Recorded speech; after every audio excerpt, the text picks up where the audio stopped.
Pour continuer sur la suite de nos présentations, je vous propose de laisser la parole à Lou Carrière. Lou, je sais bien que vous avez pas mal de choses à nous présenter, Oui, mais je ne peux un pas peu. m'empêcher de vous dire que le temps s'écoule. Oui, on va essayer de faire le plus concis possible. Exactement. Si vous pouvez aller sur des informations utiles et s'il faut qu'on avance un peu plus vite sur certaines diapositives, pourquoi pas, en sachant qu'on Ouais, pourra aussi bien sûr laisser à disposition l'intégralité de la présentation sur le site internet du projet éolien. pas de souci. Je vous laisse la parole. Est-ce que du coup, vous pouvez essayer de ramasser votre propos par rapport à ce qu'on avait prévu initialement? Oui, pas de souci. C'est parti, je vous laisse la parole. Merci. Donc, bonjour à toutes et à tous. Donc, je vais me présenter dans un premier temps. Donc, je suis Lou Carrière. Je suis aujourd'hui au bureau d'études l'ESNAT, qui est une SARL à Taillebourg, à côté de Saintes. Donc, je vais présenter le volet milieu naturel en remplacement du bureau d'études NC Environnement, qui a réalisé cette étude. Bureau d'études dans lequel j'ai passé 3 ans jusqu'à l'année dernière. Et donc, j'ai participé notamment aux inventaires et à la rédaction du volet milieu naturel pour le projet d'Andilly. Donc, on peut passer à à la diapo suivante. Donc, petit sommaire bref, je vais surtout présenter ici la démarche d'une étude d'impact, donc depuis l'état initial, donc les inventaires, donc je vais présenter rapidement les principaux résultats, et le volet impact mesure, toujours ciblé sur le volet milieu naturel. Donc avec des impacts en phase chantier, en phase exploitation. Euh, je vais faire une petite diapo sur les effets cumulés et je vais présenter la démarche ERC, donc éviter, réduire, compenser. Alors, pas la démarche du projet, mais voilà, je vais surtout présenter comment ça fonctionne et pourquoi on fait ces démarches-là. Lou, je vous interromps juste un petit instant parce qu'il y a aussi des gens qui ont envie de poser les questions, qui voilà, ils se sentent Oui, pas tout à fait, pas, pas- pas tout à fait satisfaits peut-être de pouvoir poser les questions. On sait que c'est complexe oui, parce qu'on est dans un format numérique. Je voulais juste préciser, inscrivez vos questions à Eromari, ERAUD, dans la zone de conversation. Nous, on s'engage l'ensemble de ces questions à les transmettre aux porteurs de projet.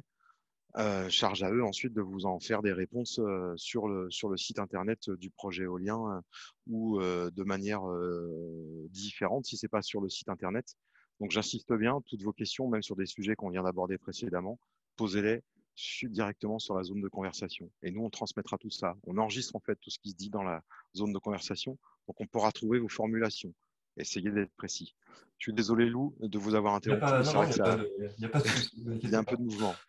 Je vous laisse poursuivre. Donc, on peut passer à la diapositive suivante. Euh, donc, je vais commencer par présenter les résultats des prospections pour l'avifaune, donc pour les oiseaux. Si on peut passer à la Elle va y aller. Oui, suivante. c'est ça. Donc, alors, pour contextualiser un petit peu, l'avifaune s'étudie sur plusieurs périodes. Donc, on a l'avifaune hivernante, donc en hiver. On a l'avifaune migratrice, donc en amont de la nidification et post-nidification. Et on a la période de nidification qui voilà, se déroule plutôt entre, on va dire, mi-mars, début mars des fois, jusqu'à fin juillet, début août. Donc, pour l'avifaune hivernante, je vais surtout, pour l'avifaune en général, je vais surtout parler de l'aspect patrimonial, parce que sinon on s'en sortirait pas. Donc, on a, pour l'avifaune hivernante patrimoniale, on a observé 4 espèces sur le terrain. Ces 4 espèces sont inscrites à l'annexe 1 de la directive oiseaux. Donc, ça, c'est un terme réglementaire, en fait. Ce sont des espèces protégées à l'échelle européenne. Et donc, il y a la notion d'intérêt communautaire derrière ce terme-là. Euh, on a réalisé une bibliographie sur l'intégralité de la zone d'étude qui a été menée par la LPO pour le volet avifaune. Et donc, cette bibliographie prend en compte une aire largement élargie autour de l'aire d'étude. Donc, c'est une aire de 20 km. Donc là, pour l'avifaune hivernante, ça nous a permis de prendre en compte 27 espèces supplémentaires qu'on n'a pas observées sur le site pendant les inventaires. mais voilà, qui sont quand même prises en compte dans l'analyse des enjeux et dans l'analyse des impacts. Donc globalement, ce qui ressort des inventaires pour la faune hivernante, c'est un enjeu croissant vers le marais, voilà, le marais de Torcé, qui est en fait une annexe du marais Poitevin. Donc voilà, l'enjeu est plus fort puisque voilà, c'est un spot plutôt favorable pour tout ce qui est les laridés, les limicoles et les anatidés. Donc les laridés, ce sont les mouettes, les goélands, et apparentés. Les limicoles, ce sont plutôt les petits bécassos, les chevaliers. Voilà, c'est ces oiseaux qui se nourrissent dans la base. Et les anatidés, ce sont plutôt les canards et, voilà, au sens large, on va dire canards. Donc voilà, on a vraiment cet enjeu qui croît vers la trame bocagère et donc vers le marais de Torcé. On peut passer à la diapo suivante. Donc pour la vifaune migratrice, j'ai regroupé la migration pré-nuptiale et la migration post-nuptiale en une seule et même migration. Donc on a observé 13 espèces. Parmi les observations de notables, on a un rassemblement de Dichnème criard de 82 individus en automne au sud du village de Sérigny. Donc c'est le point violet, le gros point violet qu'on voit sur la carte. Autre observation notable, on a un survol de l'aridé en automne qui est qui est notable, qui n'est pas exceptionnel non plus, mais qui est notable. Et ce survol s'explique par la présence, par la proximité de la côte. On est à 10-12 km à vol d'oiseau de la côte. Donc c'est logique qu'on ait ces goélands et ces mouettes qui viennent survoler la zone d'étude. La capacité d'accueil de la huie, de l'aire d'étude, la huie c'est l'aire d'étude immédiate, est globalement importante, notamment au niveau du marais, voilà, qui présente ces patchs de zones humides, ces prairies humides. Les cultures peuvent également être intéressantes pour les limicoles terrestres, comme voilà, les pluviers, par exemple, viennent souvent se poser en culture lors des sessions de migration. La bibliographie, toujours la LPO, sur 20 km, ajoute 38 espèces patrimoniales voilà, à prendre en compte dans les enjeux. Et donc pour la migration, on a cet axe qui a été défini. Donc c'est un axe d'enjeu faible parce qu'il reste très diffus. Mais voilà, on a quand même la majorité des oiseaux qui suivent le marais de Torcé. Donc c'est une entité paysagère, donc c'est plutôt logique. D'autant plus que l'orientation correspond à une orientation on va dire d'ordre national, c'est-à-dire voilà, les oiseaux migrent du sud-ouest vers le nord-ouest, vers le nord-est, pardon, voilà, sur l'ensemble du territoire français. On peut passer à la diapo suivante. Donc, l'avifaune nicheuse, donc les enjeux, voilà, on voit bien, hein, sont croissants. En hiver, c'est relativement faible à modéré. En migration, c'est plutôt modéré. En nidification, on a un enjeu qui croît, qui devient plus fort, mais avec toujours cette tendance de gradient vers le marais et vers les trames bocagères. Donc voilà, on a observé 30 espèces patrimoniales. Certaines ont une patrimonialité très forte, comme la pie-grièche écorcheur. Voilà, ces espèces-là se cantonnent vraiment, pour la pie-grièche par exemple, elles se cantonnent vraiment sur les haies avec des épineux. Voilà, il n'ira pas prospecter les zones de culture de l'aire d'étude. Bon, il y a un enjeu fort quand même qui a été défini sur les vignes, les petites parcelles de vignes et, et les prairies du marais, notamment par la présence de la corge bleue à miroir, qui est une espèce inscrite aussi à l'annexe 1 de la directive oiseaux. Voilà. Autrement, pour la zone d'implantation en elle-même, on a une nidification et de l'alimentation des espèces, des oiseaux de plaine, donc les busards, les oedicnèmes et les alouettes des champs. Sachant que lors des inventaires, on n'a pas pu mettre en évidence la présence de nid de busards, voilà, même si on sait qu'il est largement connu même sur le secteur. Voilà, lors des inventaires, on n'a pas pu recenser de nid de busards. On peut passer à la diapo suivante, s'il vous plaît.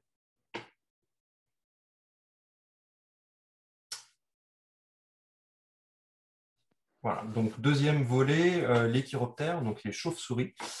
Je fais juste un tout petit rappel sur les chauves-souris. L'intégralité des espèces en France sont protégées à l'échelle nationale, du coup, et à l'échelle européenne aussi. Donc, elles sont inscrites à différentes annexes de la directive Habitat, annexe 4 ou annexe 2. Il y a ici aussi cet aspect d'intérêt communautaire. Donc, voilà. Et on ne peut pas faire ce qu'on veut avec des chauves-souris et surtout, voilà, ne pas les déranger. Ce sont des espèces très sensibles. Donc, voilà, tout inventaire chiro, donc chiroptère, commence par une prospection de gîtes et de potentiels gîtes pour les chiroptères. Sur Andy, on n'a pas pu trouver de gîte avéré. Par contre, on a quelques arbres qui sont faiblement à modérément favorables, c'est-à-dire voilà, ils présentent quelques petites cavités, quelques décollements d'écorce qui peuvent du coup servir de gîte, mais de manière très temporaire. Ça va être une journée par-ci, une journée par-là, regrouper un ou deux individus, mais pas plus. Donc, ce sont des gîtes vraiment voilà, peu favorables, mais bon, ils se notent quand même. C'est quand même des gîtes potentiels. Là, on parle bien d'arbres, hein, de gîtes arboricoles. On a les zones de bâti qui sont favorables autour. Du fait du comportement anthropophile des chauves-souris, c'est pas rare de trouver des chauves-souris derrière des volets, sous des toitures. Voilà, il y a beaucoup d'espèces anthropophiles et beaucoup d'espèces dans les bâtis. Concernant la bibliographie, pour les chauves-souris, c'est Nature Environnement 17 qui a réalisé cette bibliographie. Donc pareil, sur une aire de 20 km autour du site.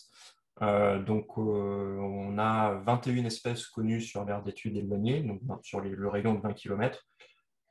Pour comparer, on a 26 espèces en Poitou-Charentes et 35 en France. Donc, sachant qu'en France, on a des espèces qui sont très spécialisées dans les montagnes, voilà, qu'on ne trouve pas du tout ici. C'est une diversité qui est plutôt intéressante, qui est plutôt, voilà, qui est très, très correcte. On a un site de gîte qui est connu à Villedoux concernant la sérotine commune. Donc, il y a une dispersion. Donc Villedoux, c'est 3 km 3 km 5 du site. Et donc, ça correspond à peu près au rayon d'action de la sérotine qui peut monter voilà, jusqu'à 6, 10 km, on va dire, autour de son gîte d'été. Alors, on peut passer à la diapo suivante.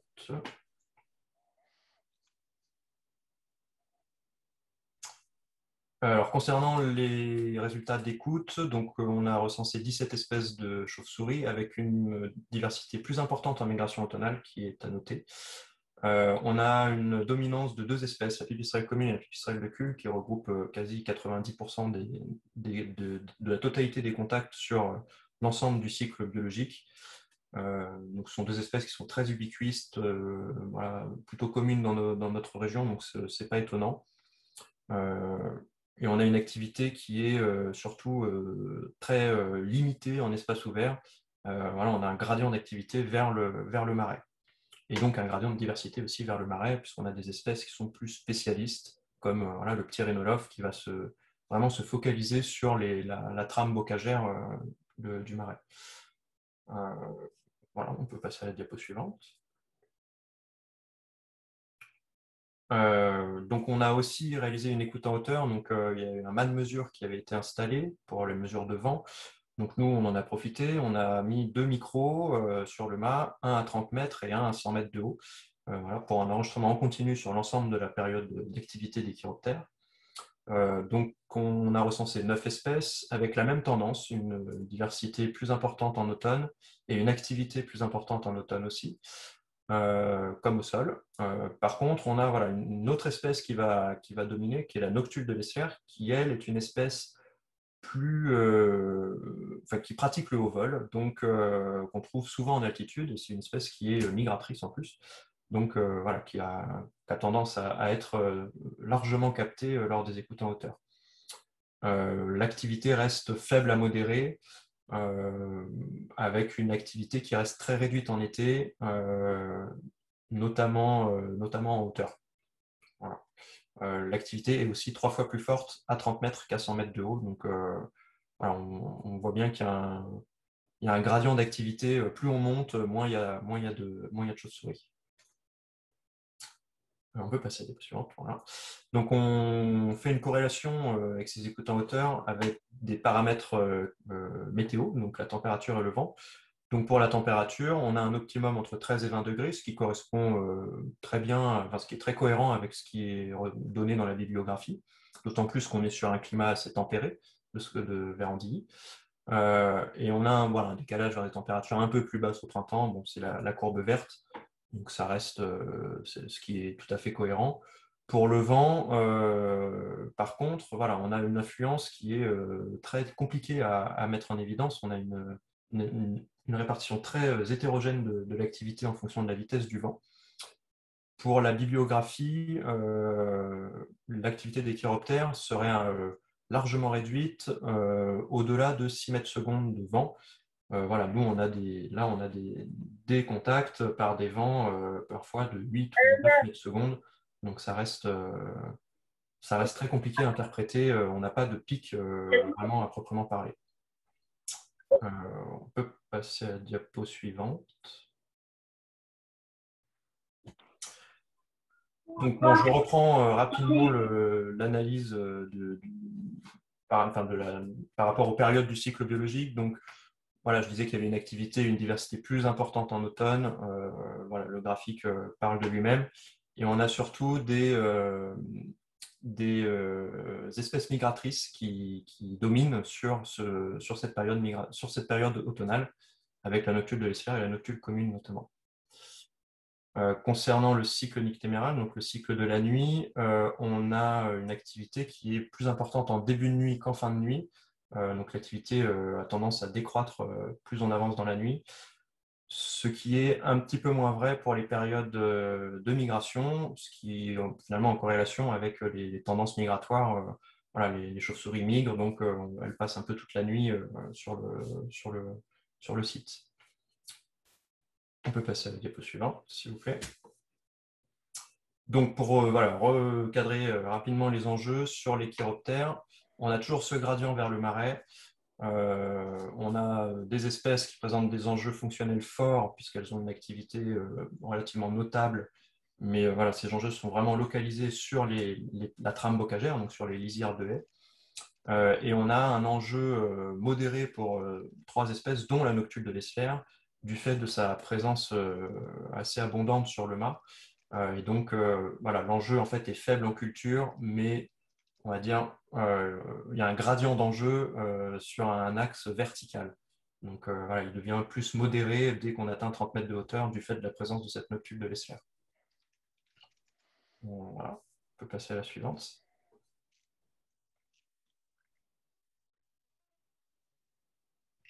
Donc, bon, là, je vais passer très rapidement. Il y a plusieurs diapos qui correspondent aux autres groupes qui sont moins, on va dire, préoccupants par rapport à l'éolien. Donc, bon, pour la flore, voilà, on a cette tendance-là. Les enjeux sont forts sur le marais. On a les espèces patrimoniales sur le marais. On a juste la petite friche au sud de la zone d'implantation qui est rouge aussi. C'est juste par la présence de l'odontide de Jaubert, qui est une espèce protégée au niveau national. On verra que cette friche-là, voilà, elle est conservée en intégralité, donc il n'y aura pas de souci. Bon, on peut passer assez rapidement sur ces diapos-là pour essayer de gagner un petit peu de temps. Donc, amphibien reptile, donc herpétofaune d'ordre général. Sans surprise, les enjeux sont plus forts aussi sur le marais. On a voilà, un réseau de fossés, on a des mares, on a des zones humides.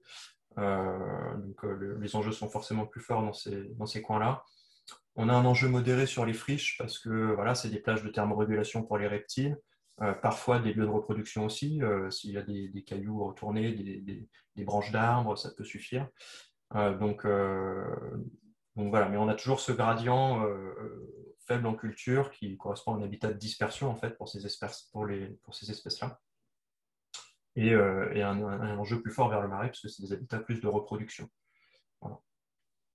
On peut aller à la suivante, s'il vous plaît. Pour l'entomofaune, donc les insectes, même constat.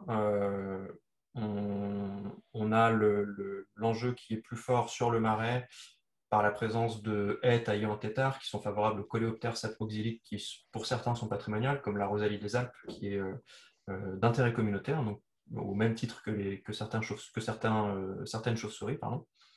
Et voilà, on a un enjeu qui reste faible sur les cultures, puisque ça ne correspond pas à un habitat de reproduction pour ces espèces-là, ça reste bien que de la dispersion pour les insectes. Voilà, on peut aller à la suivante. Et pour les mammifères, du coup, c'est le dernier groupe. Voilà, on a là un enjeu qui est un petit peu plus fort encore sur le marais, puisqu'on a le vison d'Europe et le putois d'Europe qui sont mentionnés par la bibliographie. Et donc, ce sont deux espèces voilà, qui présentent des enjeux très importants d'un point de vue conservation au niveau régional. Mais sinon, c'est le même constat. L'enjeu est faible en culture, donc sur la majorité de la zone d'implantation, et plus important vers le marais. Voilà. Donc, pour les diapos suivantes, je vais plutôt évoquer l'aspect impact, donc impact brut. Donc, c'est en l'absence de mesures, voilà, si on met un parc comme ça, sans rien faire, qu'est-ce qui se passe? Donc, on aurait un impact, donc on a deux types d'impact en phase chantier. Voilà, je vais différencier la phase chantier de la phase exploitation. Donc, en phase chantier, on a le dérangement, la perte et la destruction d'habitat.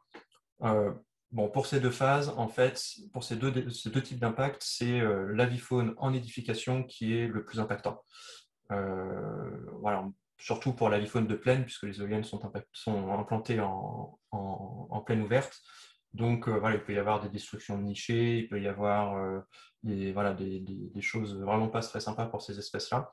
Donc, voilà, on va revenir après, je vous expliquerai comment on arrive à éviter justement cet impact-là pour l'avifaune et finalement aboutir à un impact voilà, le plus minimisant possible. Pour les autres groupes, on n'a pas d'impact particulier puisqu'on n'a pas d'altération de fonctionnalité d'habitat voilà, pour les autres espèces. On peut aller à la diapo suivante. Donc, pour la phase d'exploitation, donc encore une fois, l'avifaune, on retrouve cette notion de dérangement et de perte d'habitat, mais qui se traduit plus par l'aspect de l'effet repoussoir. Donc, c'est une sorte d'effarouchement. En fait, les éoliennes font un peu peur à ces oiseaux-là. Donc, on peut, à certaines espèces, donc c'est une notion qui est encore peu documentée. On n'a pas énormément de ressources bibliographiques là-dessus. Donc, voilà, on fait avec ce qu'on a, mais voilà, certaines espèces, il y a un effet qui est connu et qui est documenté. Donc, pour les espèces qui sont citées ici, en période internuptiale, donc hivernage et migration, on aboutit à un impact relativement faible puisque ce sont des oiseaux qui vont aller se poser dans les espaces de culture. Voilà, on est dans un contexte de grande plaine ouverte. Ces oiseaux-là vont se reporter sur les champs alentours. Pour la période de nidification, ce sont plus les petits passereaux qui vont être impactés par cet effet repoussoir, qui va être du coup un petit peu plus important. Voilà, on est plus sur un impact modéré, notamment parce que ce sont des oiseaux qui nidifient, alors pour la louette en plein champ, pour la fauvette des fois en plein champ ou en bord de chemin, sinon plutôt dans des petites fourrées ou des petits fourrés ou des haies basses. Pareil pour la linotte mélodieuse sur les fourrés et les haies basses. Donc voilà, dès qu'on a cet effet repoussoir qui enlève un morceau de haie, ça peut être impactant pour ces espèces-là. Autre type d'impact en exploitation pour la bifaune, c'est l'effet barrière, qui a été maîtrisé le plus possible en amont du projet par la réflexion d'implantation, en implantant les éoliennes de manière parallèle au marais de Torcet, et donc à l'axe de migration majoritaire qu'on a vu tout à l'heure sur la diapo sur la migration. Donc, on a un impact qui est voilà, au plus faible pour certaines espèces, parce que voilà, il y a quand même une seule éolienne, voilà, enfin, ou même, je dis éolienne, mais ça peut être un seul aménagement qui a un impact sur la colonne verticale, peut produire un effet barrière. Donc l'impact est rarement, enfin, est jamais nul pour tout aménagement, on n'a pas d'impact nul.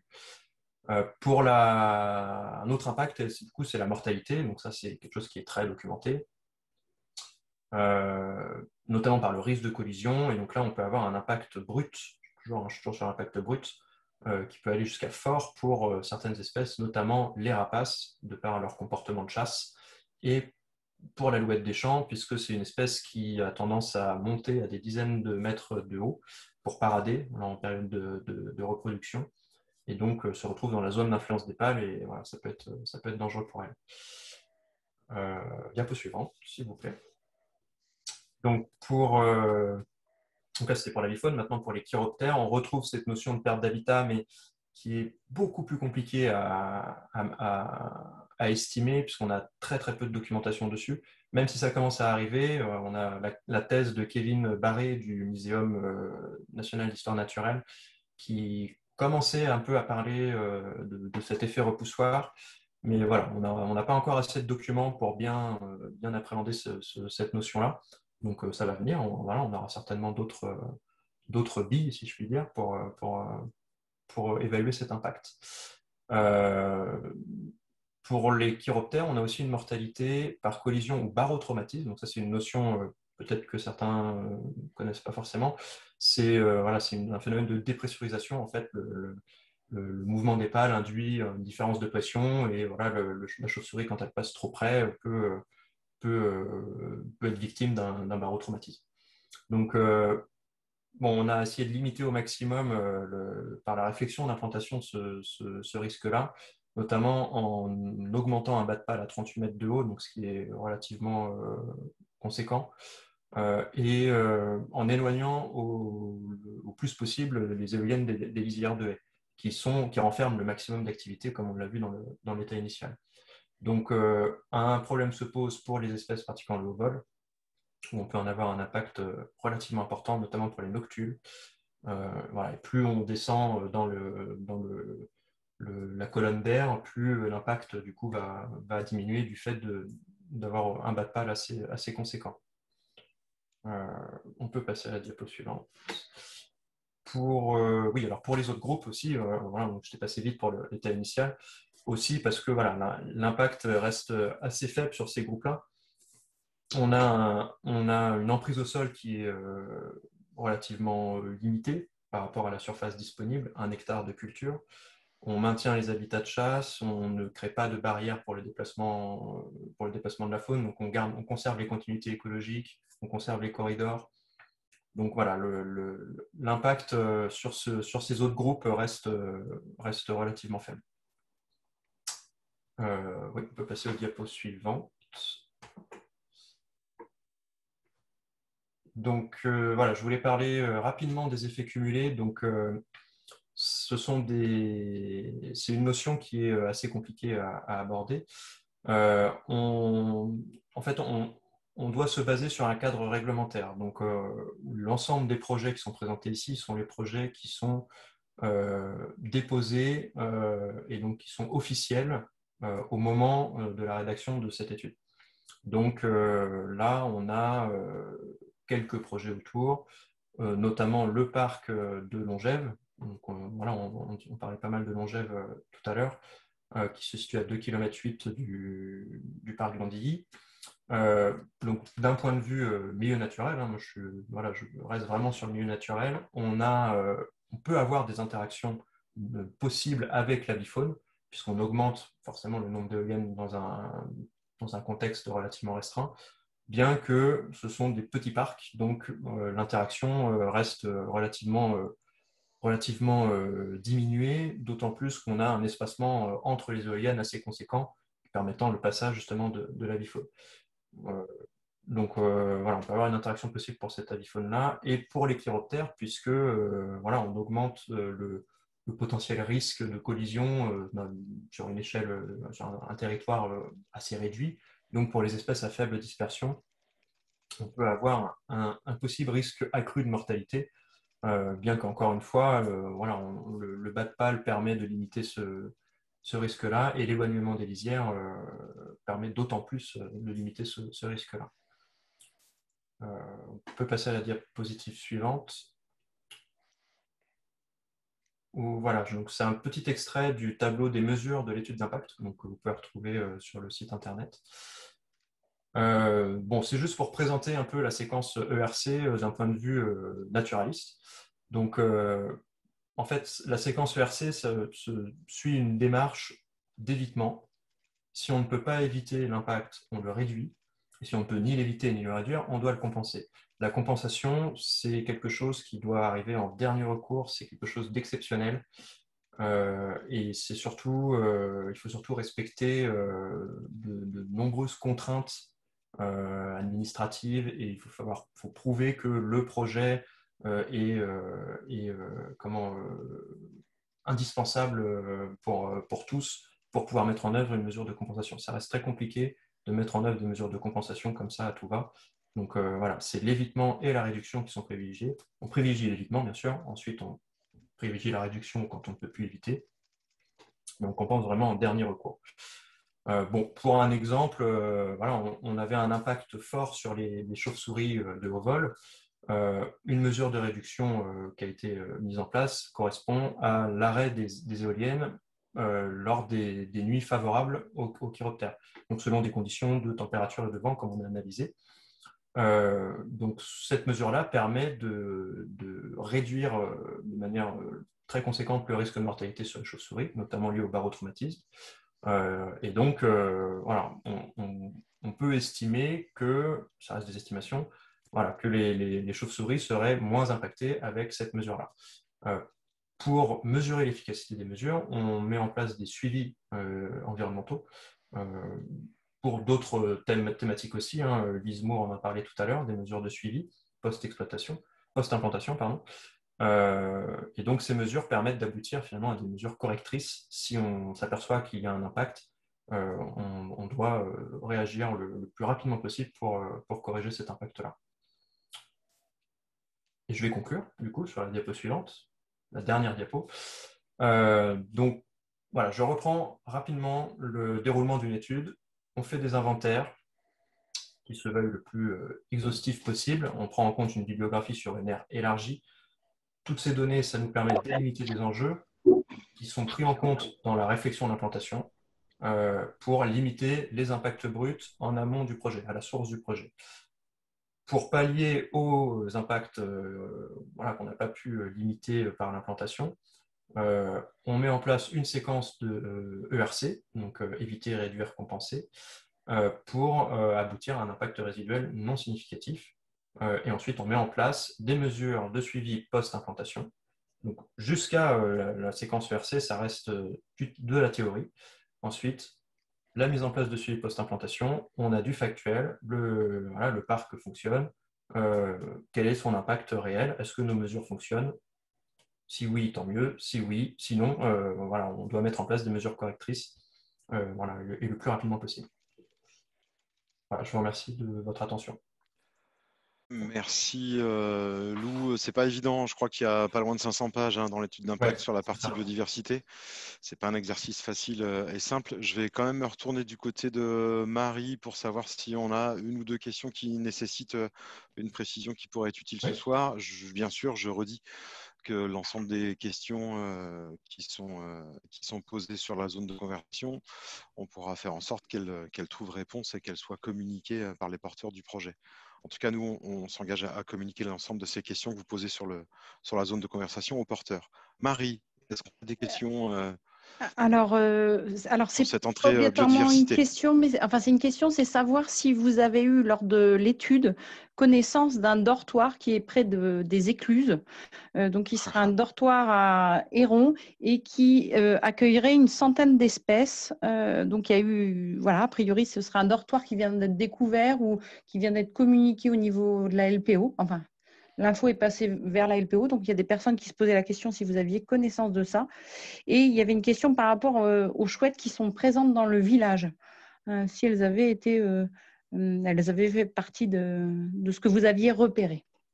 Alors, pour les dortoirs de hérons, alors moi, je n'ai pas fait les inventaires à l'iPhone, mais je n'ai pas souvenir que ce soit mentionné dans l'étude d'impact, donc ça doit être une donnée qui doit être plus récente que la biblio qu'on nous a fournie.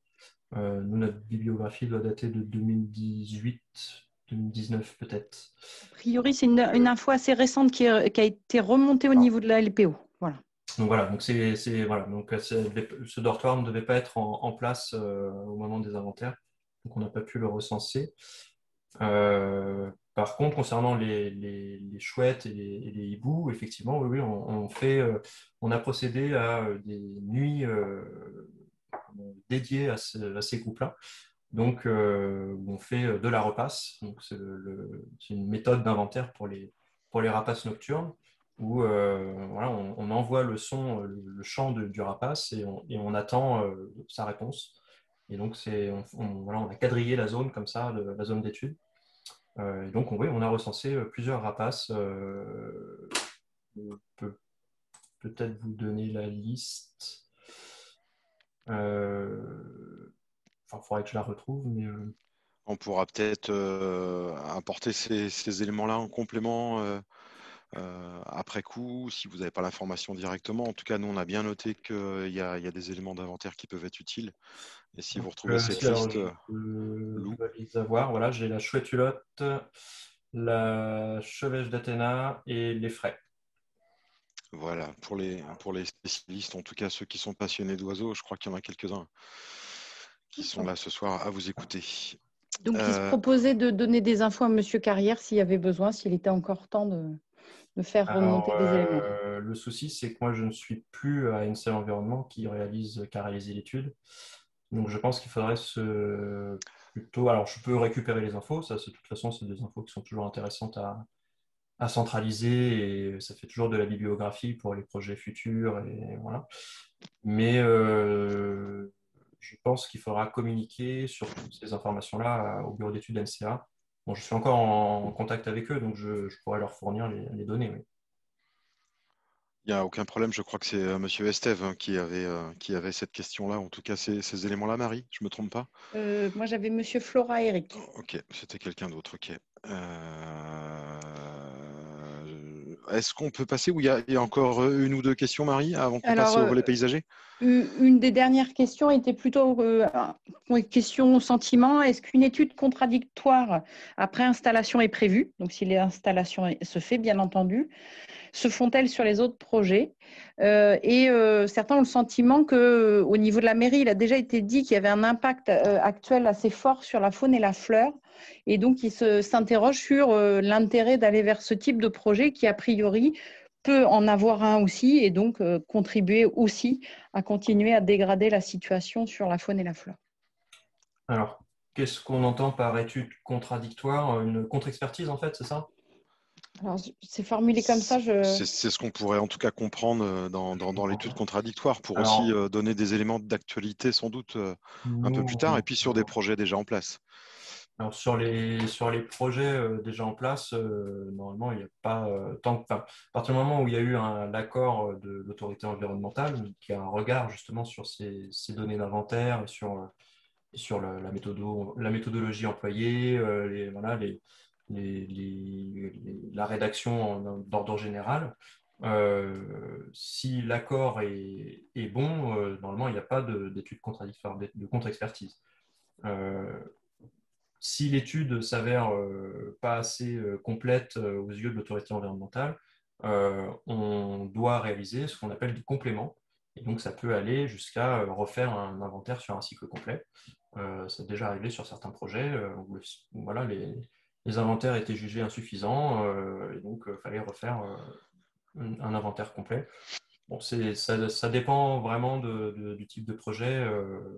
Je pourrais pas répondre Ouais. de manière tranchée sur cette question.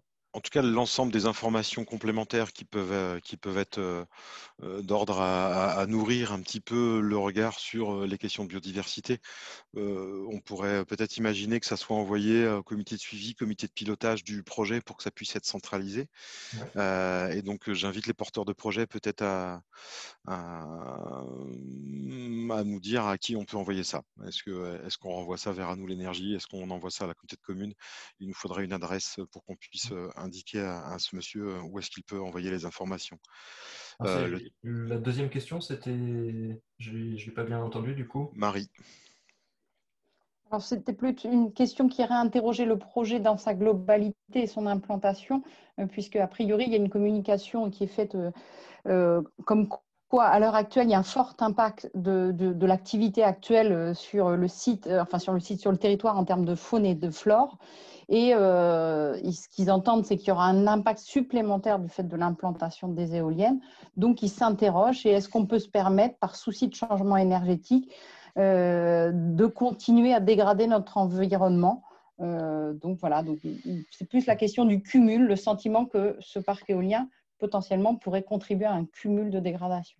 Une question de fond aussi, même si Lou, je veux bien qu'on entende votre propos, mais je le redis aussi, une question de fond peut-être aussi qu'il faudra qu'on soumette au comité de suivi du projet, où il y a un certain nombre de représentants des associations naturalistes aussi qui sont présents, et ça peut être un débat assez intéressant. Lou, je vous laisse exprimer un point de vue avant qu'on avance sur la suite. En fait, je vais juste faire un lien avec la diapositive sur les effets cumulés que j'ai présenté tout à l'heure. Voilà, ça reste des notions qui sont très compliquées à quantifier, en fait, d'un point de vue naturaliste. Évidemment, on est dans une phase de dépression de la biodiversité, on en parle souvent, il y a des extinctions d'espèces, bon, c'est quelque chose qui est aujourd'hui acté, et ça peut être alarmant. Après, sur un projet à l'échelle locale, nous, voilà, on a défini nos impacts, on a défini nos mesures. Si, sous réserve de la bonne application de ces mesures-là et du bon respect et d'un bon suivi pour justement corriger les éventuels artefacts, si je puis dire, de ces mesures-là, logiquement, tout projet aujourd'hui ne doit pas avoir un impact sur l'environnement. C'est l'objectif. Après, voilà, ce sont des choses qui sont très théoriques, donc c'est très compliqué d'évoquer des points de vue. Et voilà, moi, en tant qu'indépendant en bureau d'études, je suis normalement obligé de rester neutre, donc je ne pourrais pas donner mon avis franchement là-dessus. Et voilà ce que je peux dire. Je ne sais pas si ça répond à peu près à la question, mais En tout cas, il y a bien des éléments, oui, en effet, qui méritent d'être discutés dans la question. En tout cas, la remarque de la personne qui vous interpelle ou qui interpelle tout le monde à ce sujet-là. On comprend bien votre position, Monsieur Carrière, mais c'est vrai qu'il y a des débats qui peuvent être assez riche et assez dense. Mathieu Bernard, par rapport à la centralisation des données, est-ce qu'on pourrait imaginer que ça puisse être centralisé par Valorem pour pouvoir être monté? Il va nous falloir communiquer peut-être à cette personne, ou en tout cas trouver un moyen de recueillir les infos. Oui, tout à fait. Il n'y a pas de problème. Ou la commune aussi, c'est des habitants d'Andy qui peuvent aussi se retourner vers la commune, mais il y a pas de problème pour récupérer ces données-là. Un point en complément de ce que disait Lou à l'instant sur les mesures de suivi et notamment sur ce qui se passe aussi par rapport à ces mesures de suivi, c'est qu'elles sont aussi transmises, enfin les rapports de suivi qui sont réalisés pendant les phases d'exploitation sont transmis à l'ADREAL, qui va aussi y jeter un œil et regarder et prendre les mesures nécessaires si les suivis ne sont pas bons et qu'on observe une mortalité supérieure à ce qu'on aurait pu estimer, ou quelque chose qui n'est pas cohérent avec ce qu'on avait estimé au départ. Donc là, c'est le rôle des inspecteurs des installations classées pour la protection de l'environnement de l'ADREAL de regarder ces suivis et de s'assurer de la bonne mise en place des mesures, comme le disait Lou, et que les suivis sont bons. Ok, merci bien Mathieu. J'en profite juste pour faire juste un tout petit point. Et après, je reprends la parole et je vous la couperai pour vous autres messieurs. L'intégralité des mesures, notamment qui sont en rapport avec le volet faune-flore, voilà, sont présentées dans le dossier, elles sont détaillées. Donc, normalement, dedans, il y a à peu près tous les éléments pour bien comprendre ces mesures et bien les appréhender pour le grand public. Merci bien en tout cas pour ces compléments. Hop là, je désactive un son qui tourne encore. J'ai bien vu la demande de prise de parole de Monsieur Coad. Je voudrais juste préciser que il nous a été suggéré de donner aussi l'information sur la zone de conversation à tout le monde. Le site Facebook d'une association qui est plutôt opposée au projet éolien, et dans un souci de donner la place aussi à tous les points de vue. On est bien avant l'enquête publique. Il serait bien de pouvoir communiquer ça. Donc Marie, je crois que tu as reçu cet élément-là. Tu peux l'envoyer à tout le monde. Il y a des demandes de prise de parole. On a déjà débordé un petit peu avec pas mal de retard. Est-ce qu'on peut encore poursuivre et avancer au moins sur le volet paysager, et ensuite on se donnera ces circulations de parole pour voir s'il y a des questions transversales à toute cette approche. Je vous invite à répondre dans la zone de conversation.